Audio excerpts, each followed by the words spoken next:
Just awareness के लिए आपको बताना चाहिए कि आज क्योंकि यूपी में चुनाव शुरू हो गया है और फर्स्ट फेज का इलेक्शन आज वोटिंग हुई है पहले चरण की। अवेयरनेस इसलिए बोल रहा हूँ कि जैसे कभी अपन कोई इंटरव्यू देते हैं कोई देते हैं तो हमको पता होना चाहिए कि न्यूज़पेपर में आज क्या आ रहा है। आज इलेक्शन कमीशन ने बाकायदा अखबारों में एक वोट को लेके अपील करी है, ठीक, आज के फर्स्ट फेज के लिए। और जस्ट फॉर नॉलेज आपको बताना चाहिए कि इस अपील मैंने कहा है कि स्वच्छित मतदाता स्वच्छित मतदान, ठीक। अब ये मतदाता स्वच्छित और स्वच्छित मतदान ये साला नया इशू क्या आ गया, अभी तक तो कोई सुना नहीं था अपन ने। मतदान डालना ठीक है तो स्वच्छित, तो बेसिकली इसमें कोविड प्रोटोकॉल को फॉलो करते हुए वोट डालने की अपील की गई है, ठीक है, क्लियर। इसलिए अपील नई तरीके से है, बात है स्वच्छित मतदाता स्वच्छित मतदान, ये थोड़ा नई चीज है एक अवेयरनेस के लिए। और साथ में मतदान है कर्तव्य महान, ठीक, लोगों से वोट डालने की अपील की गई है। फर्स्ट फेज के वोट हो रहे हैं, किन किन जिलों में हो रहे हैं ये पहुंचा दिया गया है, कितनी जगह पर हो रहे हैं सब जानकारी दी गई है और कब से कब तक वोट डलेगा ये पूरी जानकारी आज के अखबारों में न्यूज़पेपर्स में आई है। आप यदि कोई न्यूज़पेपर पढ़ोगे तो आपको ये समझ में आ चाहिए कि इस तरह की अपील की गई। द हिंदू में पूरा इसका आया है। अब आते हैं पहली न्यूज़ पे, INCOIS, Indian national centre for ocean information service, एक संगठन है, एक संस्था है इनक्वाइस, है ना, इनक्वाइस हो गया सेट, ठीक है।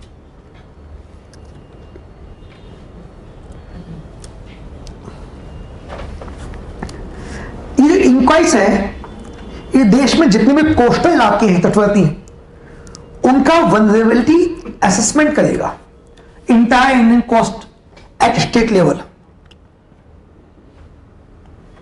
इनक्वाइस हैदराबाद में है संगठन, और भारत का सुनामी अर्ली वार्निंग सेंटर भी यहीं पे इनक्वाइस के ही मुख्यालय के अंदर है।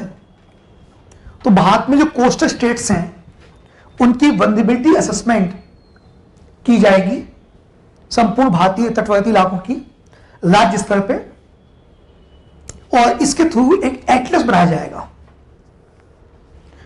Coastal vulnerability index. तटवर्ती जो जोखिमता है उसको लेके सूचकांक विकसित करने के लिए लाया गया ये CVI, ये ला रहा है इनक्वाइस, असेसमेंट करेगा entire Indian cost at state level, उसका आधार पे एटलस बनाया जाएगा, उसके आधार पे एक कोस्टल वल्नरेबिलिटी इंडेक्स प्रिपेयर किया जाएगा, कौन सा राज्य ज्यादा जोखिम में है, कहां समस्या ज्यादा है आदि को लेके कोस्टल वल्नरेबिलिटी इंडेक्स यहां पर डेवलप किया जाएगा, ठीक। ज्योग्राफी पॉइंट बहुत इंपॉर्टेंट है, भारत सरकार एक कदम उठा रही है, इससे भविष्य में हमारे जो तटवर्ती इलाके हैं, कोस्टल इलाके हैं, वहां पे हमें डिजास्टर प्रिपेयर्डनेस के लिए मदद मिल पाएगी। इसके अलावा कोस्टल रिस्क को भी यहां पे आइडेंटिफाई किया जाएगा। भविष्य में सी लेवल राइज होने से कोस्टल रिस्क जो बढ़ रही है, तटवर्ती इलाकों में जोखिम जो बढ़ रहा है फ्यूचर सी लेवल राइज से, उसको भी यहां पे तय किया जाएगा।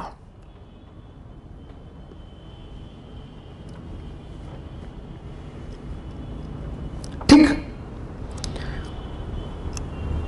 तय किया जाएगा। कुछ ज्योग्राफी टर्म है वो तो आपको बताना चाहिए,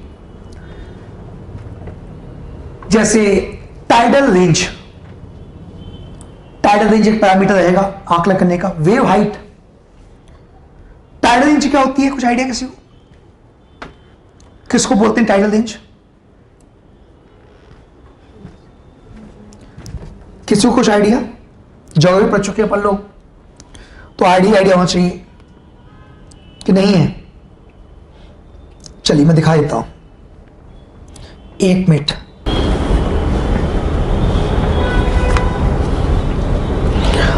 टाइडल रेंज ये है कि लो टाइड और हाई टाइड आने पे पानी तट के कितने ऊपर आता है। मतलब मान लीजिए ये एक तटवर्ती इलाका है, लो टाइड आने में पानी यहां तक आता है, और हाई टाइड पानी आने पे यहां तक आता है।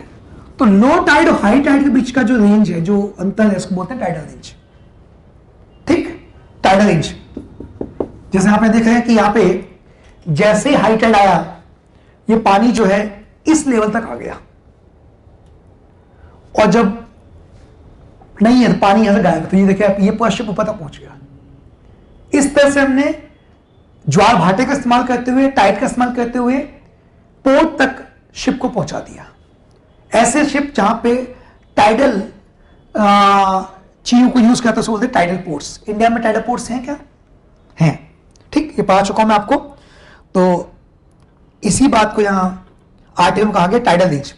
Wave heights, wave heights, coastal slope, coastal elevation, shore line change rate, geomorphology and historical rate of sea level change, ये सब चीजें देखी जाएंगी और इसके आधार पे समुद्र किनारे का जोखिमता का आकलन किया जाएगा और भविष्य में इसका इस्तेमाल किया जाएगा उसके इंडेक्स से निर्माण में। ठीक है, क्लियर? तो यहां लिखा हुआ है कि coastal vulnerability assessment can be useful for coastal disaster management in building resilient coastal communities. लिख लीजिए, इस कोस्टल वल्नरेबिलिटी का जो आकलन किया जा रहा है तटीय, इस जानकारी का इस्तेमाल किया जाएगा कोस्टल डिजास्टर मैनेजमेंट के लिए।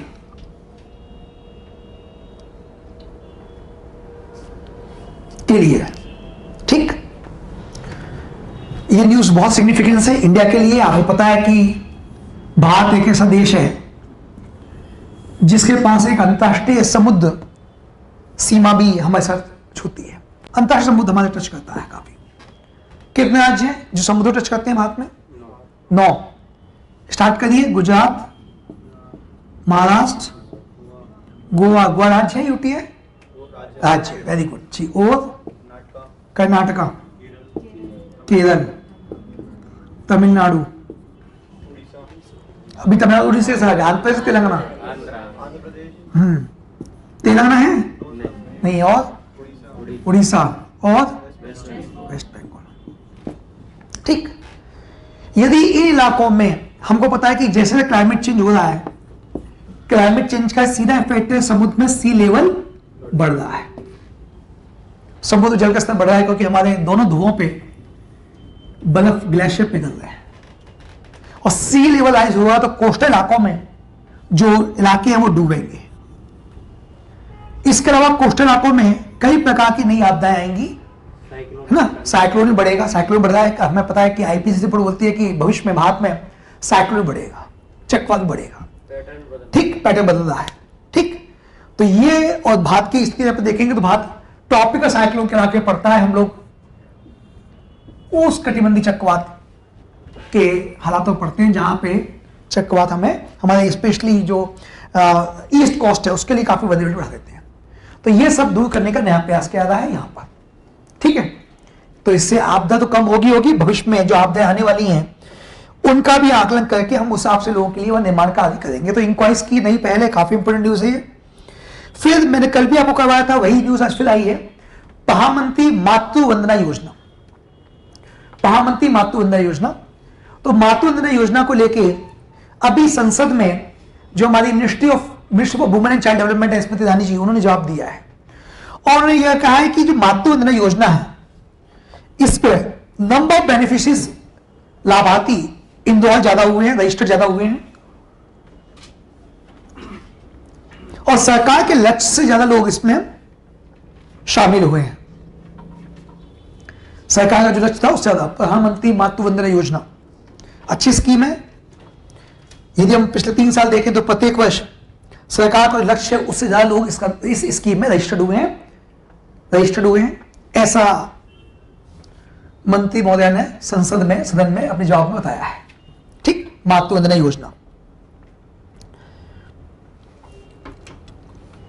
ठीक, यह योजना शुरू की गई थी 31 दिसंबर 2016 को।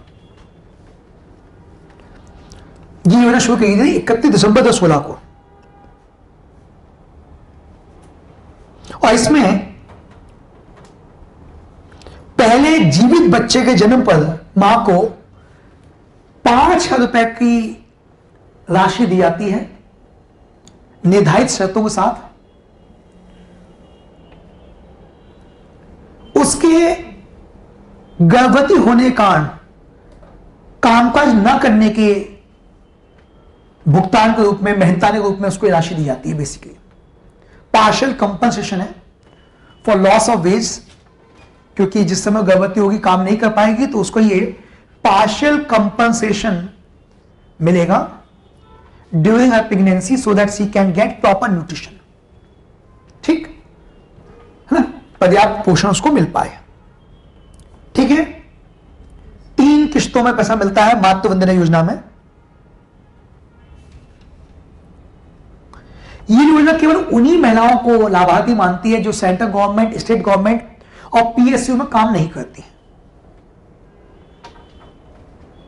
ठीक, जो एग्जाम में ऑप्शन में आए तो याद रखना, प्रीलिम्स में भी, कि central government, state government, PSU या फिर कोई ऐसी फर्म जहां पे उनको इन्हीं के समान लाभ मिलता हो कानून के तहत।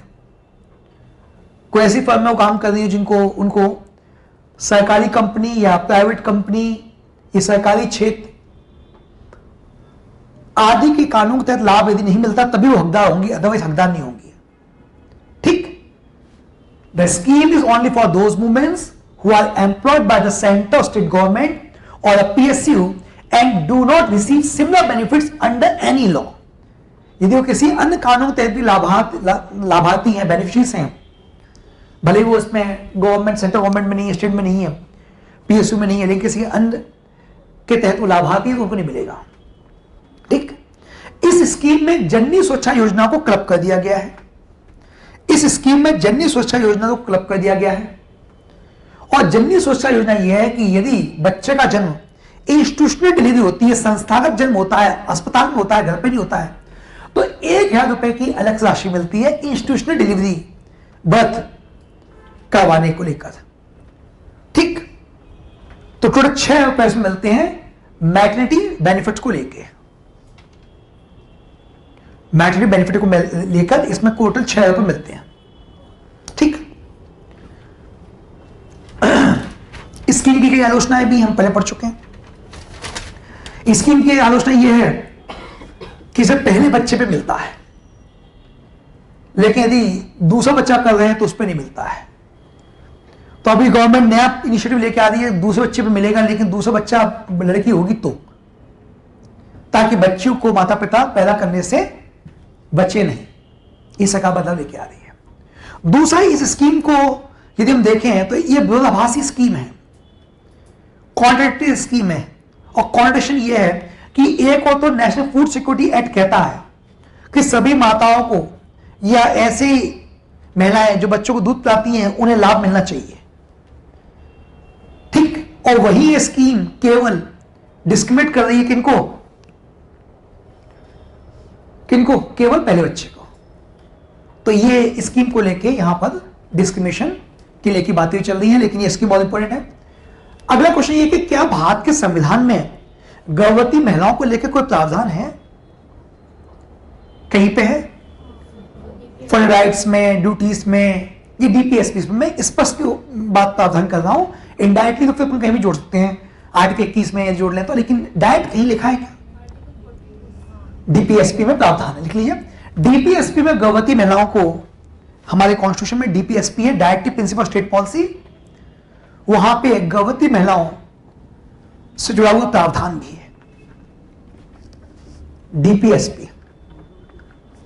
ठीक है, अगली खबर पे आते हैं। बहुत इंपॉर्टेंट खबर है, संवेदनशील खबर है, और ये खबर बहुत महत्वपूर्ण इसलिए कि कोविड-19 का जो एक साइड इफेक्ट सामने आया है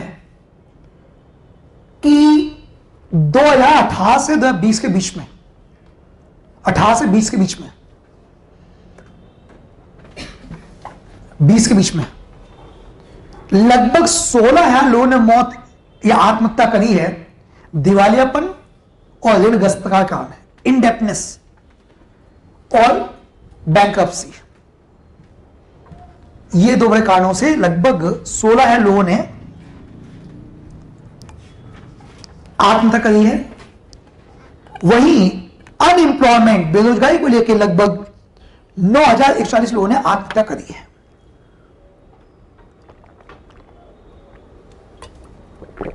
ठीक,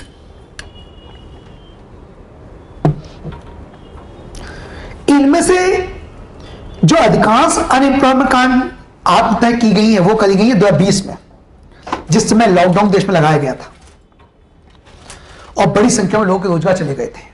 लगभग 3,538 3548 अकेले हैं 2020 में जब लॉकडाउन लगा था और अचानक लोगों के रोजगार चले गए।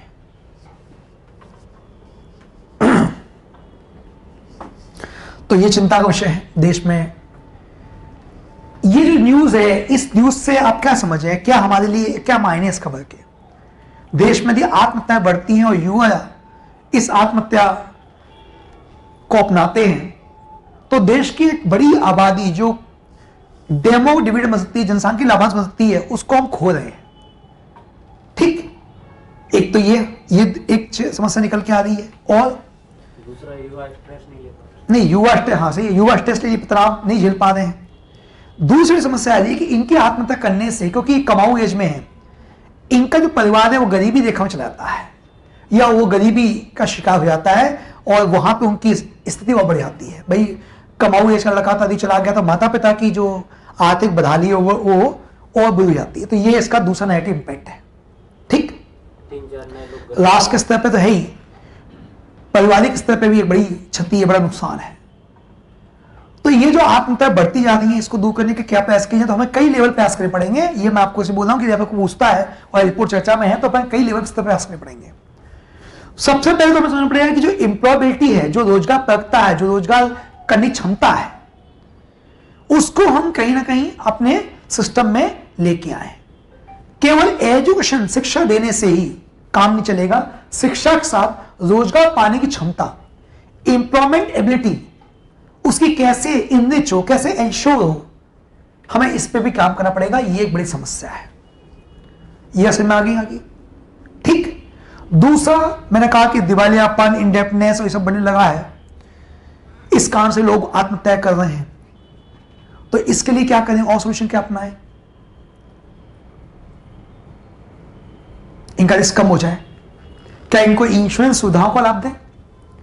जब एक लिमिट से अधिक उधार ले लें तो कहीं कहीं इनको बीमा के माध्यम से, ताकि एटलीस्ट ये पूरी तरह से बर्बाद ना हो, रिस्क ले रहे हैं यदि जोखिम में आ रहे हैं तो कहीं वो बच जाए। ठीक, एक बड़ा कारण इसके पीछे हमारे समाज में भी आ रही है बदलाव है। हमने देखा कि पिछले कुछ समय से भारत में तेजी से न्यूक्लियर फैमिली बढ़ी है और न्यूक्लियर फैमिली बढ़ने से पारिवारिक सपोर्ट आदमी का कम हो गया है। और पारिवारिक सपोर्ट कम होने से हुआ यह है कि यदि बैंकरप्सी और किसी ऐसी स्थिति बनती है तो व्यक्ति फिर आत्महत्या की तरफ बढ़ जाता है। ठीक, तो ये जो सामाजिक ताने वाने बदलाव आ रहा है, यह भी एक आत्महत्या का बड़ा कारण है। देखिए, ये बात में कोई दो राय नहीं है कि वर्तमान में जितनी हमारे यहाँ प्रतिस्पर्धा है, कंपटीशन है, इतना पहले कभी नहीं था और शायद मेरे ख्याल से इतना आगे भी नहीं होगा, क्योंकि इस समय ही जनता अधिकांश कामकाजी युवा है। आगे आके तो हो सकता है कि हमारा डेमोग्राफिक बदल जाए, उतनी युवा जनसंख्या ना हो, तो हो सकता है कि रोजगार का अवसर ज्यादा हो, सामने श्रमिक कम हो। ठीक, लेकिन वर्तमान में बहुत जो चुनौती है यह भूतपूर्व है। इस देश के इतिहास में ऐसी कभी चुनौती आई नहीं जितनी प्रतिस्पर्धा आज है। ठीक, तो इसके लिए सरकारी कार्यक्रम चाहिए। सरकार ने बोला भी है कि आत्मनिर्भर भारत रोजगार योजना को हम लेके आ रहे हैं। ठीक, सोशल सिक्योरिटी बेनिफिट देने का प्रयास कर रहे हैं बच्चों को लेके। सरकार ने संसद में कहा है कि कई प्रोग्राम सरकार लेके आ रही है एम्प्लॉयमेंट को लेके, इनकम जनरेशन को लेके। एम्प्लॉयमेंट, इनकम जनरेशन के कई स्कीम्स लेके भारत सरकार आ रही है, जैसे आत्मनिर्भर भारत रोजगार योजना, जिसमें युवाओं को इंसेंटिवाइज किया जाएगा नए जॉबों के क्रिएशन को लेके।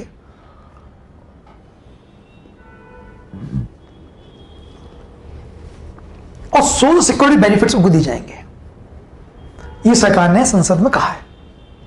इसके अलावा मैंने कहा था कि काउंसलिंग सेशन आदि को भी हम लेके आए। स्ट्रेस लेवल का भी समय समय पर आकलन किया जाए कि स्ट्रेस लेवल किसका कितना चल रहा है। ठीक, इस तरह के प्रोग्राम लाए जाए ताकि हम उनका स्ट्रेस लेवल को समझ पाए, है ना। और जहां भी हमको लगता है कि कोई व्यक्ति ऐसे सिम्टम शो कर रहा है जो सुसाइडल है, तो उसको फिर प्रॉपरली काउंसलिंग देके मेन स्ट्रीम में, मुख्य धारा में लाया जाए। बात समझ में आ गई? ठीक। यदि आपसे कोई पूछता है कि आप किस जिले में अधिकारी बन के गए हैं और आप वहां देख रहे हैं कि आत्महत्या के मामले बहुत तेजी से बढ़े हैं, तो आपकी क्या रणनीति रहेगी?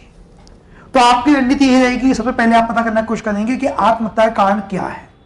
ठीक, रोजगार है, गरीबी है, किसान आत्महत्या ज्यादा कर रहे हैं, युवा कर रहे हैं कि छात्र कर रहे हैं, क्या कारण है? और फिर उन कारणों को समझते हुए हम स्ट्रेटजी डिजाइन करेंगे, हम रणनीति बनाएंगे। ठीक। और साथ ही साथ जैसे अपन ने देखा है कि जापान में बहुत ज्यादा आत्महत्या बढ़ी है, तो वहां भी गवर्नमेंट एक मिनिस्ट्री लेके आई है। हमारे यहाँ भी एमपी में बाकायदा एक आनंद मंत्रालय विभाग है, विभाग है, आनंद विभाग जो है बनाया गया है। ठीक, सब आनंद कीजिए। तो कुल मिला के ये है कि स्ट्रेस कम करने के इस तरह के प्रयास जो होने चाहिए। एक और बड़ी चिंता का कारण है आत्महत्या का, वो है युवाओं बढ़ता हुआ नशा की प्रवृत्ति। ठीक, ये लिख लीजिए, जो इसमें नहीं है वो भी लिखवा देता हूं। नशे की प्रवृत्ति बड़ा कारण है, बड़ा कारण है नशा की बढ़ती प्रवृत्ति। ठीक, तो उसको भी दूर करने के प्रयास करने चाहिए। आगे आते हैं, कर्नाटक का हिजाब वाला जो मामला है काफी वो आगे बढ़ गया है, लगातार न्यूज़पेपर्स में है। तो वहां पे अभी 3 जजों की जो बेंच है वो हिजाब वाले की याचिका सुनेगी। अब सुनवाई होगी तो बाकी चीज सामने आएंगी, लेकिन जो मैंने कुछ पॉइंट्स इसमें देखे, जो पिटीशन फाइल की गई, याचिका जो लगाई गई है लड़कियों के द्वारा, उसमें कुछ कॉन्स्टिट्यूशनल क्वेश्चंस को रखा गया है, संवैधानिक प्रश्नों को, स्पेशली उनके पहनावे ओढ़ावे को लेकर। तो कोर्ट ने कहा है कि क्योंकि इसमें अब हमने देख रहे हैं कि इसके अंदर कॉन्स्टिट्यूशनल क्वेश्चन रखे गए हैं, तो हम इसको लार्जर बेंच को सौंपेंगे और 3 जजों की बेंच इसे सुनवाई करेगी। सुप्रीम कोर्ट में माना पहुंचे, सुप्रीम कोर्ट ने कहा पहले हाई कोर्ट कर ले, फिर हम देखते हैं इस पर क्या है। लेकिन यदि आपसे भी पूछे कि ये जो मैटर है ये क्या होना चाहिए, सभी लोगों के लिए एक समान ड्रेस कोड हो, कि लोगों को अपने मन मुताबिक ड्रेस पहनने की अनुमति दी जाए, आपका क्या विचार है? देखिए, इसमें 2 विचार हो सकते हैं। एक तो ये कि डायरेक्टली कहां से होना चाहिए ताकि एक समानता स्कूल कॉलेज में रहे, नो डाउट ये डिजायरेबल है, ये होना भी चाहिए, हम भी चाहते हैं। लेकिन इस इशू को आपको 2 पर समझना है कि कहीं ऐसा ना हो जाए कि हिजाब का जो मसला है ये इतना ज्यादा आगे बढ़ जाए कि माइनॉरिटी कम्युनिटी की बच्चों की शिक्षा में बाधा आ जाए। हमें फर्स्ट ऑफ ऑल, आप पॉइंट लिख लीजिए, मैं बोल रहा हूं, हमें इस पूरे मैटर में जो फर्स्ट ऑफ ऑल इंश्योर करना वो ये कि उन बच्चों की जो शिक्षा है वो नहीं रुकनी चाहिए। ठीक, यदि यह प्रश्न इतना ज्यादा तूल ना पकड़ ले कि कहीं बच्चों की शिक्षा ही प्रभावित हो जाए, क्योंकि वो जो लॉस है वो बड़ा लॉस है। ठीक, एक समान सब ड्रेस पहने, उससे ज्यादा बड़ा लॉस ये है कि बच्चों की शिक्षा ही ना हो पाए। मेरी बात समझ पा रहे हैं? ठीक, तो हमें इस पूरी घटना के दौरान इस बात को ध्यान रखना है कि बच्चों की शिक्षा में कोई बाधा नहीं आनी चाहिए, कोई रुकावट नहीं आनी चाहिए, उनकी एजुकेशन स्मूथली चलती रहे।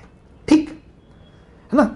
दूसरा, क्योंकि ये मैटर माइनॉरिटी से जुड़ा हुआ है, अल्पसंख्यक समुदाय जुड़ा हुआ है, तो हमें यह भी याद रखना है कि उनके जो सेंटिमेंट्स हैं उनको भी हर्ट ना किया जाए।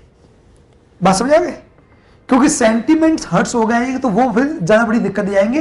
तो उनकी जो संवेदनशीलताएं हैं उन्हें भी हर्ट नहीं करना है। ठीक, और जो भी निर्णय लाया जाए, जो भी कदम उठाया जाए, उसमें इंक्लूसिवनेस, समावेशीकरण, सबकी सहमति को ऑल कंसेंसस बनाने का प्रयास किया जाए। ठीक है ना। फिर भले ही वो हो तो उसको हम ग्रेजुअली कर सकते हैं बजाय अचानक करने के। ग्रेजुअली मतलब कि भाई इस सेशन से ये रहेगा, या इस क्लास तक की बच्चियों के लिए ये यूनिफॉर्म रहेगी, इस में नहीं रहेगी ये यूनिफॉर्म, है ना। ऐसा हम कुछ करके इसको लेके आए तो उससे ये होगा कि सामने वाली कमेटी के सेंटिमेंट्स भी हर्ट नहीं होंगे। जो अभी हम देख रहे हैं अचानक ही एकदम मुद्दा तूल ले गया। हालांकि एमपी गवर्नमेंट ने अपना सेंटेंस चेंज कर दिया, उन्होंने कहा कि नहीं, कारण यह कि आज फर्स्ट फेज का इलेक्शन था और कल एमपी गवर्नमेंट के सेशन ने बोल दिया अब केंद्र सरकार ने दबाव बनाया हुआ, या मैं तो मुझे एग्जैक्टली पता नहीं है, लेकिन हुआ ही हुआ, केंद्र से दबाव आया हुआ कि आप सही में रखिए, क्योंकि आपके कारण यूपी में हमें नुकसान हो जाएगा। भाई बड़ी चुनावी वहाँ पे यूपी से दिल्ली का रास्ता निकलता है, तो आप रास्ता बंद करवा दोगे ना, ये चिंता का विषय था। लेकिन मैंने जो आपको बताया ये संतुलित आंसर है ना, इसको आप बोल सकते हैं अपने आंसर में या कहीं भी ले सकते हैं। और जो मैंने कहा कि सबसे पहली प्रायोरिटी है बच्चों को शिक्षा रखनी चाहिए, क्योंकि यदि वो लॉस हुआ तो उस लॉस, यदि केवल हिजाब के कारण ही माता पिता बच्चे को स्कूल ना भेजें, वो हमारे लिए बड़ा नुकसान है, बजाय वो हिजाब पहन के क्लास आए। बात समझ में कि नहीं? ठीक, समझ में आया? दूसरी चीज, ये जो पहनने ओढ़ने के विषय हैं, इसमें व्यक्तिगत चॉइस भी एक मैटर करती है, व्यक्तिगत चॉइस। ठीक, तो हमको एकदम स्कोप बंद नहीं करना चाहिए, व्यक्तिगत चॉइस को भी रिस्पेक्ट देनी चाहिए। ठीक, कि लोगों, हाँ मैं आपकी बात मना ही करा कि यूनिफॉर्म नहीं हो चाहिए, यूनिफॉर्म चाहिए, लेकिन ये मामला थोड़ा सेंसिटिव है, क्योंकि ये फिर माइनॉरिटी मेजोरिटी के वाला मामला चलाता है, जो कि ज्यादा नुकसान देगा हमारे लिए एज ए नेशन। आगे बढ़े, एक बहुत इंपॉर्टेंट चीज है वो देख लेते हैं कि गवर्नमेंट ने ड्रोन इंपोर्ट पे प्रतिबंध लगाया है। थोड़ा सा कोई मुझसे पूछा था कि sir make in India, made in India मंत्र बता दीजिए, तो मैं जानबूझ के टॉपिक लेके आया हूं इसको। तो आप पहले लिख लीजिए कि गवर्नमेंट ने ड्रोन इंपोर्ट पर प्रतिबंध लगाया है ताकि घरेलू निर्माण को बल मिल सके। गवर्नमेंट ने इंपोर्ट ऑफ ड्रोन पे बैन लगाया है विद इमीडिएट इफेक्ट, ताकि मेड इन इंडिया को बढ़ावा दिया सके। मेड इंडिया को बढ़ावा दिया सके। ठीक, अपवाद क्या है जहां पे अभी भी अनुमति है? वो है आपका रिसर्च एंड डेवलपमेंट। R&D के लिए लाना है तो ले आइए, कोई दिक्कत नहीं है। R&D के लिए यदि कुछ लेके आना है तो ले आइए, कोई दिक्कत नहीं है। ठीक, R&D के लिए लाना है तो कोई दिक्कत नहीं है। इसके अलावा डिफेंस एंड सिक्योरिटी पर्पस के लिए भी अलाउ किया गया, अनुमति दी गई है। तो कंप्लीटली बैन नहीं है ये, इसमें स्कोप है, इसमें छूट है, इसमें जगह गुंजाइश दे रखी है। ठीक है ना? इस कदम का उद्देश्य मेड इन इंडिया ड्रोन्स को बढ़ावा देना। मेड इन इंडिया ड्रोन्स को बढ़ावा देना इस कदम का उद्देश्य, मेड इन इंडिया।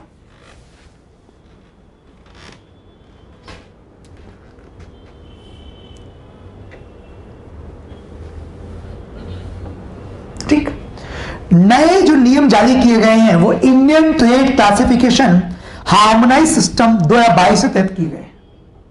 नया जो आदेश जारी किया गया है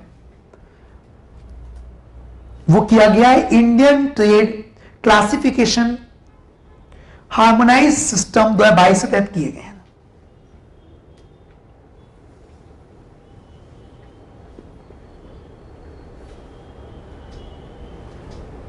ठीक,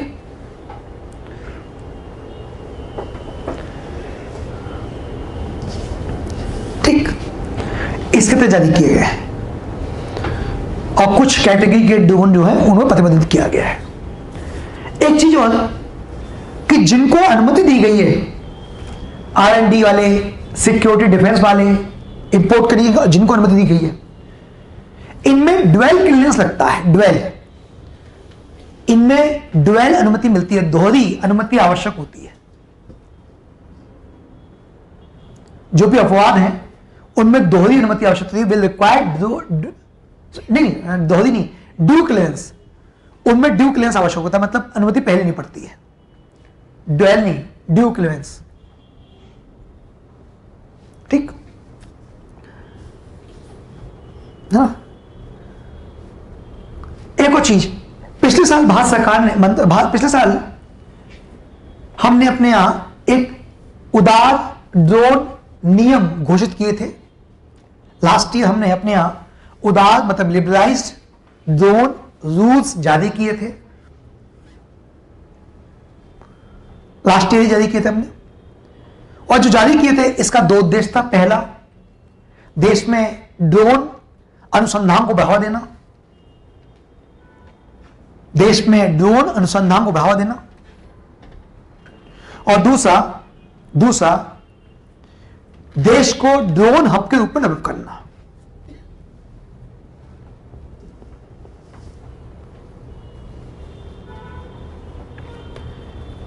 लास्ट ईयर सरकार ने एक लिबरलाइज ड्रोन रूल्स डिक्लेयर किए थे।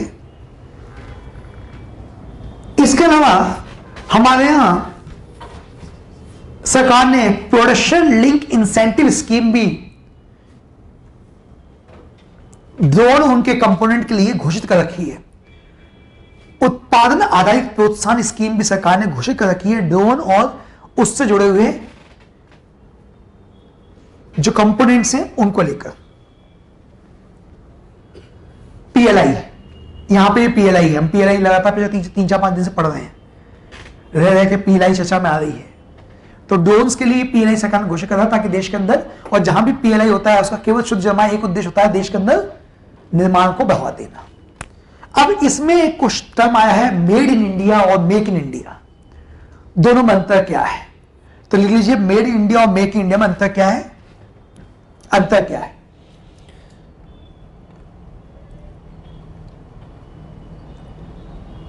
ठीक, made in India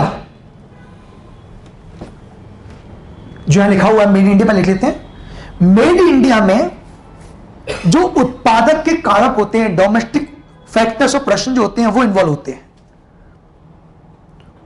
made in India में उत्पादक के कारक घरेलू होते हैं। उत्पादक के जो कारक होते हैं, प्रोडक्शन ऑफ फैक्टर्स जो होते हैं वो डोमेस्टिक होते हैं। दैट इज लैंड भी आपकी, लेबर भी आपकी, कैपिटल भी आपकी, और एंटरप्रेन्योरशिप भी आपकी, और टेक्नोलॉजी भी आपकी, समझे? और ब्रांड भी आपका, जैसे अमूल। ठीक, मेड इन इंडिया जो होता है उसमें उत्पादक कारक सभी घरेलू होते हैं। फैक्टर्स ऑफ प्रोडक्शन जो होते हैं वो डोमेस्टिक होते हैं, डोमेस्टिक होते हैं। That is labour, land, capital, entrepreneurship and technology, ये सभी आपकी स्वयं की होती है। तो ऑब्वियसली जो ब्रांड होगा वो भी आप ही का बनेगा। ठीक, लेकिन मेक इन इंडिया का मतलब ये हो गया कि विदेशी कंपनी आपके आके अपना प्रोडक्ट बना रही है, कैपिटल उसकी है, टेक्नोलॉजी उसकी है, लेकिन लेबर आपकी है, आपके यहां के लोगों को एम्प्लॉयमेंट दे रही है। उसको बोलते हैं मेक इन इंडिया, इंडिया में आके बनाओ। समझे? क्लियर हुआ? दोनों में अंतर है ना? तो मेक इन इंडिया जो होती है इसमें हम विदेशी कंपनी को इनवाइट करते हैं प्रोडक्शन के लिए, वो अपने साथ कैपिटल, टेक्नोलॉजी और इन्वेस्टमेंट लेके आती है, और हमारे लैंड और नेचुरल सोर्स को यूज करके हमारे लेबर को एम्प्लॉयमेंट देती है। Make in India is just an invitation to the foreign factors of production in form of capital technology। समझे? विदेशी कंपनी को हम न्योता देते हैं, वो हमारे आती है, वो अपने जो फैक्टर्स ऑफ प्रोडक्शन में से कैपिटल, इन्वेस्टमेंट, टेक्नोलॉजी लेके आती है, आपकी लैंड, जमीन, आपके नेचुरल सोर्स, पानी आदि को यूज करके आपके लोग को यूज कर देती है, बट ब्रांड उसका रहता है। ठीक, ब्रांड उसका रहता है। क्लियर हुआ कि नहीं हुआ? ब्रांड उसका रहेगा, है ना? क्लियर? तो मेक इन इंडिया में ब्रांड नहीं आता है। क्लियर हो गया? मेरे ख्याल से पॉइंट्स अच्छे समझ में आ गए। एटलीस्ट कभी हम इस पर यदि डिस्कस करें तो कुछ पॉइंट्स लिख पाएंगे।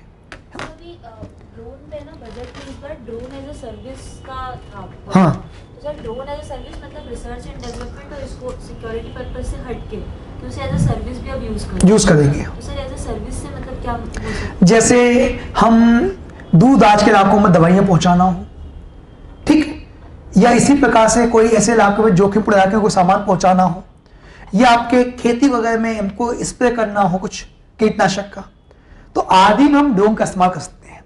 या फिर ई कॉमर्स कंपनियों में हमें ड्रोन का यूज करना हो, है ना, या जोमेटो और स्विगी की जगह यही लोग लेके आपके घर सामान लेके आए, उस टाइप से फ्लड के टाइम है, फ्लड के समय करते ही हैं हम लोग, फ्लड में भी करते हैं, डिजास्टर में तो ड्रोन का इस्तेमाल हो ही रहा है। यदि आप अधिकारी बन जाएंगे तो आप देखेंगे जब भी आपको मॉब कंट्रोल करना है, भीड़, तो वहां इसी ड्रोन का इस्तेमाल किया जाता है। और फिर ड्रोन से ले जाते हैं पिक्चर्स, फिर उसके बाद निकाले जाते हैं उनके नोटिस कि आप उस दिन पत्थरबाजी में शामिल थे, है ना। यूपी में यही सब कर करके लोग घर तोड़े गए, ठीक। तो ये सब रहता है। चलिए आगे आते हैं। एक और इंपॉर्टेंट न्यूज है, वो हमको पता होना चाहिए कि आईआईटी में काफी 40% सीट खाली है आईआईटी में। तो ये आप पॉइंट इस्तेमाल कर सकते हैं। भारत में शिक्षा में यदि कुछ बात बोलनी है आपको, तो आप बताते हैं कि वर्तमान में रिपोर्ट आई है, और रिपोर्ट ये कहती है कि भारत के 23 आईआईटी में लगभग 40% टीचिंग पोस्ट खाली है। तो इससे कितना हद तक भारत की लोगों की शिक्षा की गुणवत्ता प्रभावित हो रही है, उस पॉइंट ऑफ व्यू से आप इस फैक्ट को इस्तेमाल कर सकते हैं कि हमारे यहां लगभग 23 आईआईटीज में 40% टीचिंग पोस्ट खाली है ना, खाली है।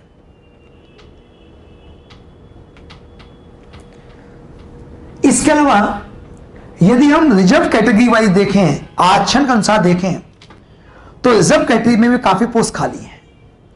एससी एसटी ओबीसी में जो पर्याप्त उनका पोस्ट होनी चाहिए वो भी खाली है,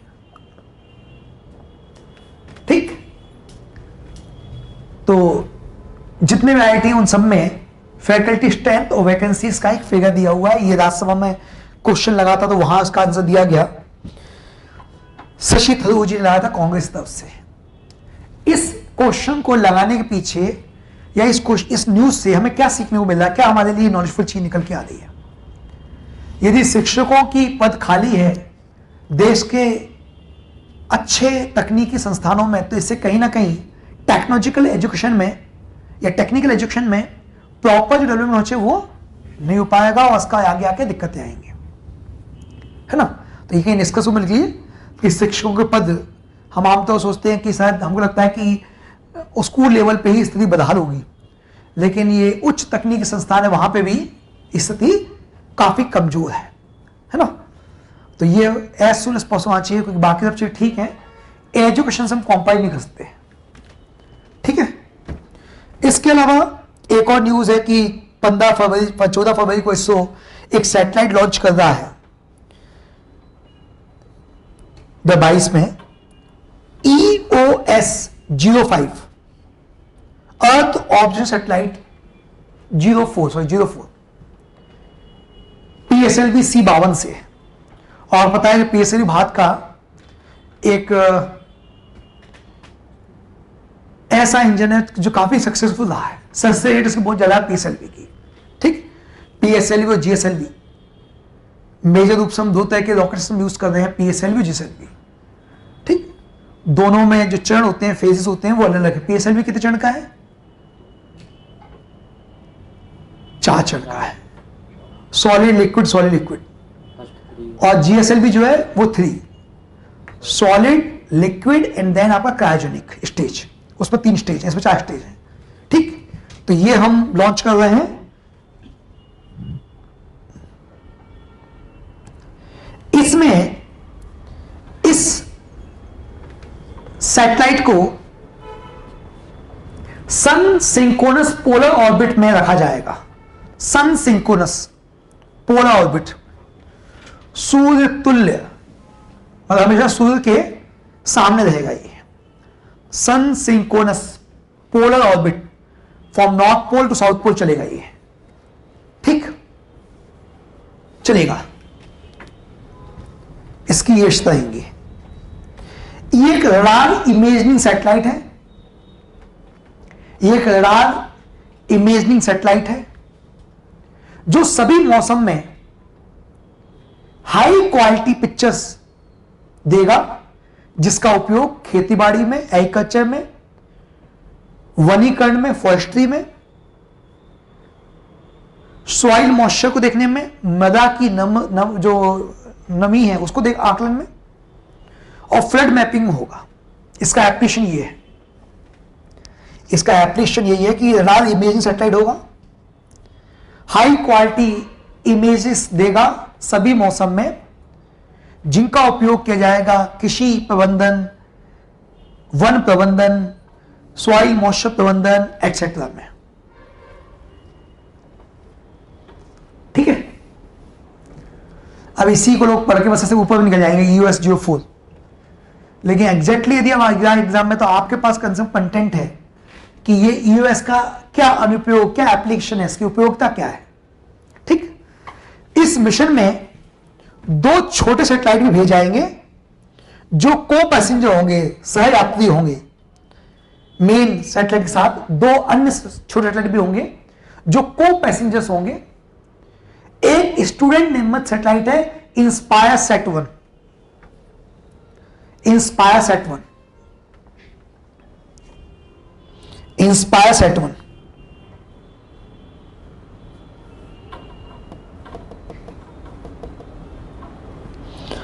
और दूसरा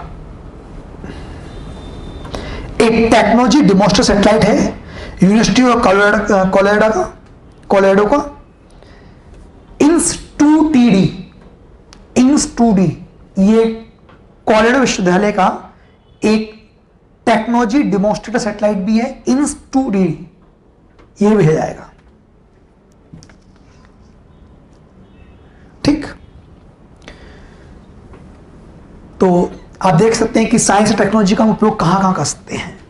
ठीक, इससे आपका दिमाग खुला होगा कि यदि किसी इलाके में हमको एग्रीकल्चर, फॉरेस्ट्री आदि की निगरानी करनी है, तो ये जो पिक्चर्स हैं, इस तरह के डेटा जो है वो हमारे लिए काफ़ी तकनीक, यदि आप टेक्नोलॉजी एडवांस हैं, आप इंजीनियर बैकग्राउंड से या आपको टेक्नोलॉजी में इंटरेस्ट है, तो इस प्रकार की चीज़ों को आप यूज़ कर सकते हो अपने इलाके के विकास आदि कार्यों के लिए। ठीक है, क्लियर हुआ, समझ में आया बात? चलिए आगे बढ़ते हैं। आगे एक क्वाड देशों की बैठक चल रही है। क्वाड क्या होता है? बेसिकली क्वाड एक, लिख लीजिए, क्वाड जो है एक इनफॉर्मल ग्रुप है, एक अनौपचारिक समूह है क्वाड, एक इनफॉर्मल ग्रुप है quad.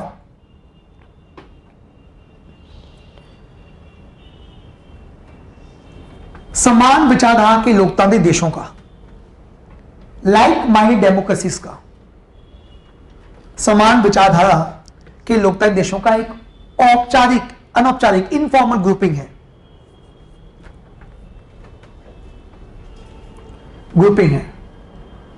India,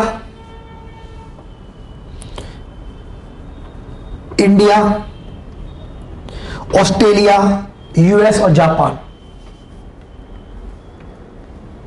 India, Australia, US और जापान, इन 4 देशों समूह हैं। इनकी मंत्री स्तरीय वार्ता होने वाली है, उसमें भाग लेने के लिए भारतीय विदेश मंत्री वो गए हैं ऑस्ट्रेलिया।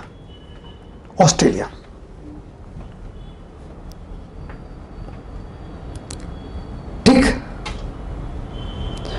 इसके अलावा फिलीपींस की यात्रा पे विदेश मंत्री। हाल ही में भारत और फिलीपींस ने ऐतिहासिक $370 बिलियन की डील करी है ब्रह्मोस सुपरसोनिक क्रूज मिसाइल की खरीद को लेकर। हमने फिलीपींस को हाल ही में लैंडमार्क, अभूतपूर्व $370 बिलियन की सप्लाई करी है ब्रह्मोस सुपरसोनिक क्रूज मिसाइल। याद रखना, इंपोर्टेंट है, ब्रह्मोस सुपरसोनिक क्रूज मिसाइल, है ना। ये भारत और रशिया का जॉइंट डेवलपमेंट है और इसकी पहले रेंज काफी कम थी, 290 किलोमीटर थी, अब तो बढ़ गई है। और फिलीपींस उसने दिया है कि फिलीपींस की दुश्मनी चाइना से साउथ चाइना सी में लेकर द्वीपों को लेके, और दुश्मन का दुश्मन दोस्त होता है, तो फिलीपींस अपना घना दोस्त है आज। ठीक, उसे कोई दिक्कत नहीं होने देंगे। ठीक, ब्रह्मोस सुपरसोनिक क्रूज मिसाइल, इसकी डील करी है। कोई मुझसे पूछता था कि ये पाकिस्तान को बेच सकते हैं अपन, पाकिस्तान को बेचेंगे नहीं, दे सकते हैं, बस वो वहां कैच कर लिया, मैं छोड़ देंगे। ठीक, ये मैं की बात है, लेकिन ये बेचने के लिए हम उन्हीं देशों करेंगे जिनसे हमारे इंटरेस्ट मिलते होंगे, तभी हम करेंगे। तो हमने फिलीपींस साथ किया है, तो वहां पे ये बात भी होने वाली है, बाकी आसियान देशों को लेकर चलने वाली है। एक चाइना ने इसको लेकर स्टेटमेंट दिया है कि कोल्ड वॉर माइंडसेट बना रहे हैं लोग, अगेंस्ट मेरे सब मिल रहे हैं, सब मेरे ही पड़ोसी देश घेर रहे हैं मुझे चारों तरफ से। तो कोल्ड वॉर माइंडसेट को लेकर उसने बातें करी हैं, पढ़ना चाहिए आपको, शीत ऋतु को लेकर बातें करी हैं, बाकी कुछ ज्यादा इसके अंदर है नहीं। अगला आर्टिकल है वरुण गांधी का, और वरुण गांधी ने प्राइवेटाइजेशन, निजीकरण को लेके एक आर्टिकल आज लिखा है द हिंदू में, काफी अच्छा आर्टिकल है। निजीकरण को लेके समझाया कि भारत में क्या क्या पवित्र नहीं, तो आप हेडिंग बना लीजिए कि निजीकरण प्राइवेटाइजेशन को रीलुक करने की बात इन्होंने करी कि पुनः एक बार हमको उस पर विचार करना चाहिए निजीकरण को लेके। संपादकीय की शुरुआत होती है भारत के राजकोषीय घाटे से। राजकोषीय घाटा, फिस्कल डेफिसिट। किसी देश का फिस्कल डेफिसिट ये दिखाता है कि उनकी इनकम और एक्सपेंडिचर में कितना गैप है और कितना आपको बोरो करना पड़ेगा गैप को फिल करने के लिए। ठीक समझ में? मेरे खर्चे हैं 100 रुपए, मेरी आमदनी 80 रुपए, तो मेरे आमदनी खर्चे 20 का अंतर है, तो 20 रुपए मुझे बोरो करना पड़ेगा। फिस्कल डेफिसिट विकासशील देशों में आमतौर पर इसलिए फिस्कल डेफिसिट आधारित बजट बनाते हैं अपन लोग, घाटे पर आधारित, क्योंकि हमारे पास काम बहुत ज्यादा है और हमारे पास रिसोर्सेस कम है, और हम डेवलपिंग कंट्री है, तो ऑब्वियसली हमें आज खर्चे अदा करना पड़ेंगे, क्योंकि हम आज के खर्चे पे भविष्य की आमदनी को जुटाएंगे या उसके लिए प्रबंधन करेंगे, तो ऑब्वियसली आपको आज के खर्चे बढ़ा के करने पड़ेंगे। भाई आपके पास ह्यूमन रिसोर्स बहुत ज्यादा है, उसको एजुकेशन देना है, उसको स्कूल देना है, उसको स्वास्थ्य देना है, तो फिस्कल डेफिसिट होना ठीक बात, बुरी बात नहीं है, लेकिन फिस्कल डेफिसिट एक सीमा से ज्यादा हो वो एक बुरी बात है। दूसरा, फिस्कल डेफिसिट आप किस कारण से कर रहे हो, ठीक, कुछ उसका क्रिएशन हो रहा है भविष्य के लिए, कि फिस्कल डेफिसिट केवल अपने बाकी खर्चों के लिए कर रहे हो जिनसे कुछ वापस इनपुट नहीं मिलने वाला। यदि भविष्य की क्षमता निर्माण हो रहा है तो ठीक है कि बच्चों को स्कूल खोल दिया तो ठीक है, आगे आके वो लोग देश के संसाधन बनेंगे, लेकिन फिस्कल डेफिसिट आप ऐसे काम के लिए खर्च करते हो जिससे आपको कुछ फायदा नहीं है, तो फिर वो नुकसानदायक है। वरुण गांधी ने एक शुरुआत करी है कि 2022 का बजट आया, 6.8 हमारा इस समय फिस्कल डेफिसिट है, और यदि हम राज्यों का घाटा जोड़ दें तो घाटा पहुंचता है 12.7 ऑफ जीडीपी। जीडीपी का 12.7 जीडीपी का पहुंचता है। केवल सेंटर का देखें तो 6.8, और सेंटर के साथ यदि हम स्टेट्स का देखें तो 12.7 जाता है। ठीक, अब इन्होंने कहा कि यदि हम इसी के साथ मनरेगा कार्यक्रम में सरकार के द्वारा जो खर्च की जा रही राशि वो देखें तो वो कम हो रही है, कम हुई है। ठीक, और डिफेंस पे जो है ये भी 4.78 है। Every year the shortfall gross wider, लगातार ये शॉर्टफॉल जो है, अंतर जो है ये चौड़ा होता जा रहा है, बढ़ते जा रहा है, हमें ध्यान देना चाहिए। अब आया ने कहा कि देखिए आमतौर पर निजीकरण को लेके लोगों का ये मानना है कि इसलिए निजीकरण होना चाहिए कि प्राइवेट सेक्टर की जो क्षमता होती है वो ग्रो करने की फास्ट होती है बजाय सरकारी कंपनी के। ठीक, ये लोगों की सोच है, आमतौर पर पॉलिसी मेकर सोचते हैं कि निजीकरण करने से ग्रोथ तेज हो जाएगी, इसलिए निजी सेक्टर अच्छा होता है, गवर्नमेंट पब्लिक सेक्टर जो है अच्छा नहीं होता है। इन्होंने कहा कि यदि हम कुछ स्टडीज को फॉलो करें तो आपका भ्रम क्लियर हो जाएगा कि ब्रिटेन में एक जमाने में प्राइवेटाइजेशन इनिशिएटिव लिया गया था, एयरवेज को लेके, गैस को लेके, रेलवे को लेके, और यह पाएगा कि उससे कोई बहुत बड़ा बदलाव नहीं आया ब्रिटेन के अंदर। उन्होंने स्टडी बताई है कि ब्रिटेन के अंदर प्राइवेटाइजेशन को लेके एक इनिशिएटिव लिया गया था, British Airways, British gas, railway, लेकिन इससे कोई बहुत बड़ा बदलाव नहीं आया। ठीक है ना। और तो ये देखा गया कि इससे गुणवत्ता खराब होगी उन सर्विसेज की जिनको प्राइवेट किया गया। ठीक, क्लियर होगा। तो ये कहने से कि कोई चीज को प्राइवेट कर दोगे तो उसकी गुणवत्ता या उसका ग्रोथ बढ़ जाएगा, ये पूरी तरह बात सही नहीं है। इन्होंने एक स्टडी यहां पे ली है। ठीक, क्लियर। ये उन्होंने उदाहरण दिया है डेवलप कंट्रीज का। उन्होंने कहा यदि हम डेवलपिंग कंट्रीज को देखें तो अनुभव और मिला जुला है, अनुभव और मिला जुला है निजीकरण और उससे होने वाले विकास को लेकर। ठीक, उदाहरण लिया बीएसएनएल, हिंदुस्तान जिंक जैसी कंपनियों को लेकर, जैसे कंपनियों लेकर, है ना। इन्हें कहा, कई लोगों ने कहा था कि ये जो कंपनी घाटे में थी जब इनका प्राइवेटाइजेशन हुआ तो इनको फायदा हो गया, तो इन्होंने कहा कि किसी ने इसे कारक नहीं समझे। ऐसा नहीं था कंपनी में कोई कमी थी, कंपनी में कोई कमी नहीं थी, बट ये जो कंपनी थी इनको प्राइवेट प्रमोटर आने से फंडिंग प्रॉपर हुई बजाय सरकारी कंपनी आने से। ठीक, और दखल कम हो गया। ये अनुभव के कारण ये जो कंपनियां थी इनने डेवलप किया। कंपनी में कोई कमी नहीं थी, कमी थी हमारे माइंडसेट में कि हमने उनको पब्लिक जब कंपनियां थी उन्हें प्रॉपर फंडिंग करी, जैसे ही पैड पहुंची उनकी फंडिंग प्रॉपर हो गई और कंपनी का परफॉर्मेंस इंप्रूव हो गया। तो प्राइवेटाइजेशन को लेकर जो आपकी अवधारणा है कि उससे विकास होता है, तो उसके पीछे कारण यह है कि प्राइवेटाइजेशन होने से बेटर फंडिंग होती है और दखल कम रहता है। ठीक, क्लियर, बात समझ में आ गई है ना। अब मैंने कहा कुछ लोग एक और कारण से प्राइवेटाइजेशन की तरफ बढ़ते हैं। एक तो हो गया कि परफॉर्मेंस, तो उसको तो उन्होंने क्लियर कहते हैं कि परफॉर्मेंस वाले तो बात सही नहीं है पूरी तरह से। दूसरी नई बात कही, कई लोग कहते हैं कि प्राइवेटाइजेशन इसलिए करना पड़ता है क्योंकि रेवेन्यू सोर्स ये बहुत अच्छा है। ठीक, रेवेन्यू सोर्स मतलब हो गया कि सरकार इसको बेच देगी, सरकार को आमदनी मिल जाएगी। लेकिन ने कहा कि हम रेवेन्यू सोर्स के आधार पर देखें तो भी भारत में स्थिति बहुत बेकार रही है। जितना हमने अनुमान लगाया उतना हमको पैसा नहीं मिला। उदाहरण के तौर पर मैंने कहा कि भारत में पहली बार डिसइन्वेस्टमेंट कमीशन बनाया गया था मिनिस्ट्री ऑफ इंडस्ट्रीज के अंतर्गत 1996 में। लिख लीजिए, डिसइन्वेस्टमेंट विनिवेश आयोग 1996 में मिनिस्ट्री ऑफ इंडस्ट्रीज के तहत बनाया गया था।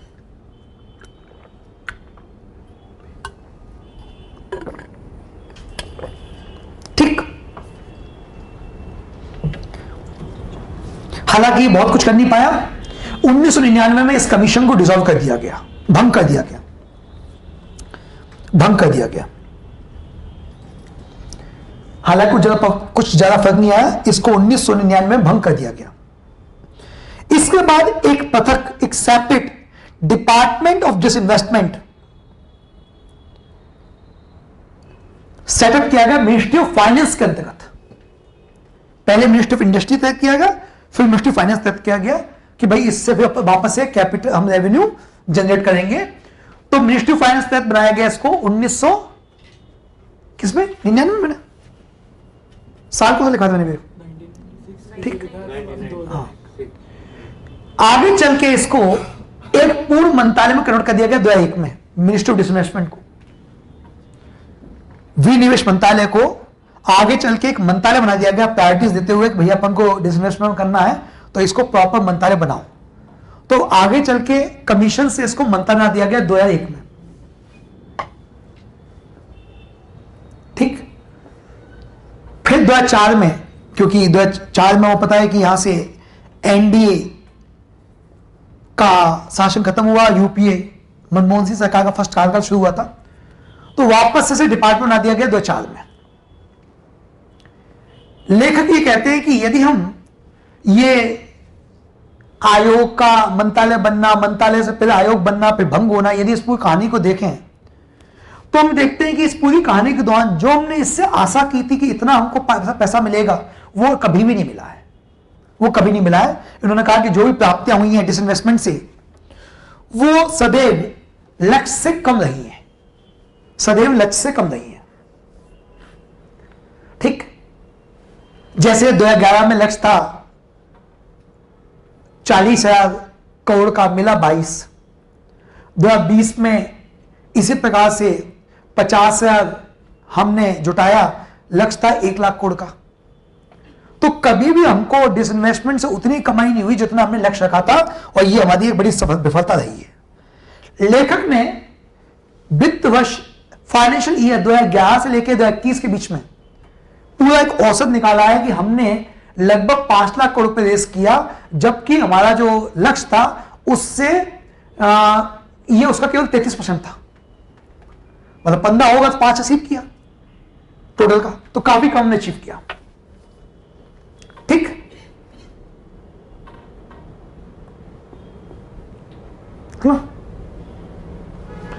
काफी कम ने अचीव किया।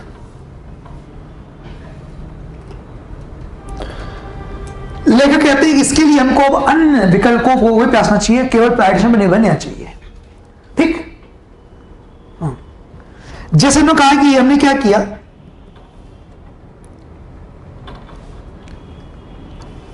कि सीधे ही प्राइवेट कर देते हैं हम लोग, ये ठीक नहीं है।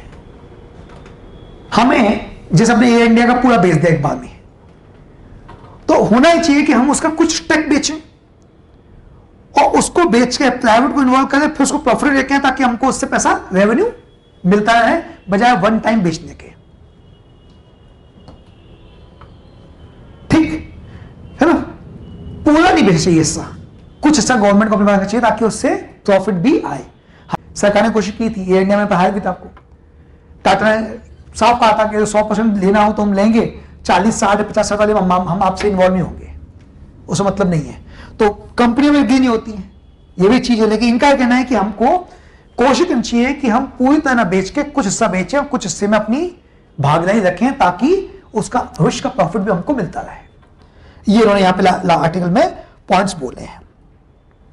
ठीक, फिर उन्होंने उसको उदाहरण दिया कि देखिए हमारे यहां भी लगभग 300 राष्ट्रीय हाईवे प्रोजेक्ट चल रहे हैं और इनसे बहुत बेहतरीन रेवेन्यू कलेक्शन हो रहा है।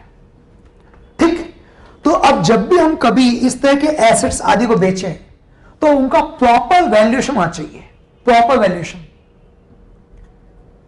ताकि उनका जो उनसे जो होता लाभ है वो पूरा मिले। कई बार देखा गया कि प्रॉपर वैल्यूएशन हुआ है, अंडर वैल्यू चीज बेच दी गई, ठीक, जल्दीबाजी में। तो इन्होंने नेशनल हाईवे वाले का उदाहरण दिया कि इसमें हमको ध्यान रखना चाहिए। इसी प्रकार इन्होंने मारुति मॉडल पर ध्यान दिया कि मारुति मॉडल में भी एक जमाने में सुजुकी और मारुति का जॉइंट वेंचर था, फिर गवर्नमेंट वहां से निकल गई। ठीक, तो उसमें भी प्रॉपर हमको लाभ नहीं हो पाया जितना लाभ होता था। इन्होंने कहा कि स्टैक सेल करना चाहिए हमको, स्टैक सेल प्रेफर्ड रूट जो चाहिए स्टैक सेल होना चाहिए। ठीक, स्टैक सेल पूरा समय बेच के कुछ हिस्सा बेचे, बाकी हम अपने पास कंटिन्यू करें। आगे में कहा है कि जो प्राइवेटाइजेशन होता है उससे रेवेन्यू मिलेगा वो तो निकल बात है, लेकिन इसका सोशल कॉन्सिक्वेंस भी होते हैं। कई बार देखा गया है कि कंपनियां मोनोपोली स्थापित कर लेती है। जैसे अपना भी देख रहे हैं कि जियो के मामले में अपन देखा कि शुरुआत जियो ने फ्री दिया और अब जियो लगातार रेट बढ़ाते आ रहा डेटा का।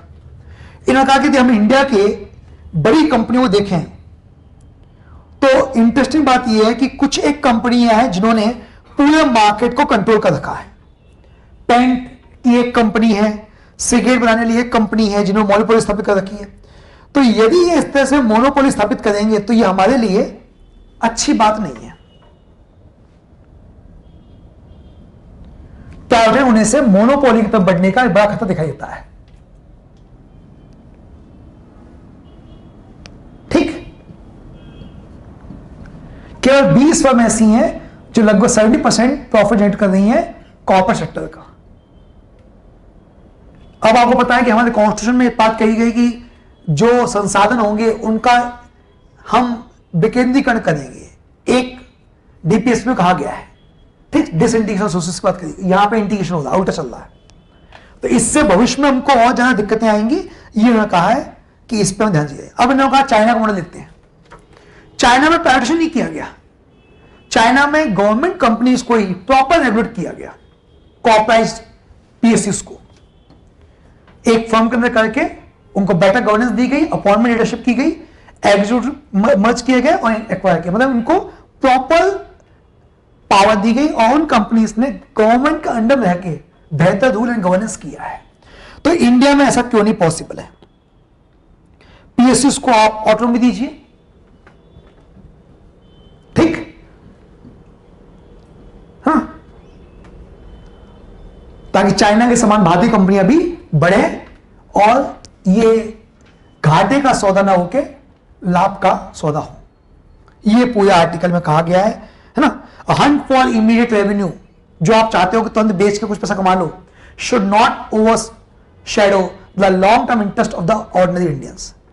आपके इस तरीके से हो सकता है कि जो सामान्य भारतीय है उसके दीर्घकालिक हितों को नुकसान पहुंचे, क्योंकि बड़ी कंपनियां मोनोपोली कर लेंगी, निजीकरण हो जाएगा और फिर वो अपने सब रेट लेंगी और वहां पे जब रेट लेंगी तो आम आदमी हो सकता है उन सर्विसेज से वंचित हो जाए जो अभी उनको वेलफेयर स्टेट में मिल रहे हैं। बस मैं बहुत शानदार आर्टिकल था। प्राइवेटाइजेशन के लाभ और नुकसान दोनों ही हैं। आर्टिकल में नुकसान भी जो दिया गया है लेकिन लाभ भी हैं। ठीक, लाभों को हालांकि तुलना करके बताया गया कि लाभ उतने लाभ नहीं थे, लाभ बताए गए हैं, बट दोनों ही पहलुओं को आपको देखना चाहिए।